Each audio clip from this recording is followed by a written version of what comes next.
Star మాల్‌లో మనం ఎదురు చూస్తున్న గ్రాండ్ ఫినాలే ఇంక రాకనే వచ్చేసింది. ఇంక వీరుడు సూర్యుడిని ఈ 'బిగ్ బాస్' యమ మొగుడు నేనే అంటూ నిఖిల్ రచ్చ చేస్తూ వచ్చేస్తున్నాడు.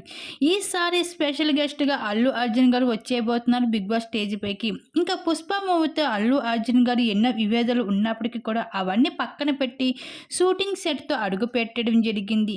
ఇంకా విన్నర్‌కి అల్లు అర్జున్ గారి చేతుల మీదుగా అయితే 55,00,000 ప్రైజ్ మనీతో పాటు 3 బీహెచ్‌కే ఫ్లాట్ అలానే డైమండ్ నెక్లెస్ ఎన్నో బహుమతులు అయితే ఈసారి బంపర్ ఆఫర్‌గా అందుకుంటున్నారు విన్నర్ అయిన వాళ్ళు. ఇంకా నాగార్జున గారు కూడా సీజన్ ఫైనల్ అంటే ఎలా ఉంటారో మనందరికీ తెలిసిందే కదా! చాలా హుషారుగా అయితే వేరే లెవెల్‌లో అయితే ఏమాత్రం తగ్గేది లేదు అంటూ రెచ్చిపోతూ కనిపించేశారు స్టేజ్ పైన నాగార్జున గారు కూడా. ఇంకా నాగార్జున గారు ఒక స్టైలిష్ లుక్స్‌తో అయితే అడుగు పెట్టడం జరిగింది స్టేజ్ పైకి. ఇంకా టాప్ 5 కంటెస్టెంట్స్‌లో టాప్ 3లో ఉన్న కంటెస్టెంట్స్‌కి అయితే ఒక సూట్ కేస్ పంపించడం జరిగింది.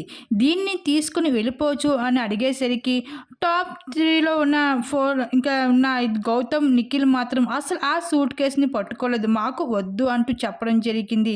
మరి గౌతమ్‌కి అయితే గట్టి నమ్మకం ఉందని చెప్పుకోవచ్చు. విన్నర్ అవుతాననేసి ఈ విధంగా దానికి కారణం కూడా ఫ్యామిలీ వీక్ అని చెప్పుకోవచ్చు.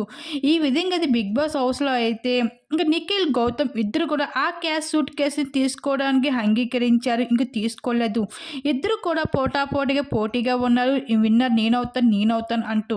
మరి 'బిగ్ బాస్' హౌస్‌లో అయితే నిఖిల్, గౌతమ్ వీళ్ళిద్దరిలో ఎవరు విన్నర్ అయ్యి ఆ ప్రైజ్ మనీలు, ఆ బహుమతులు ఎవరు అందుకుంటారు అని మీకు అనుకుంటున్న మీ అభిప్రాయం తప్పకుండా కామెంట్ సెక్షన్‌లో షేర్ చేసుకోండి.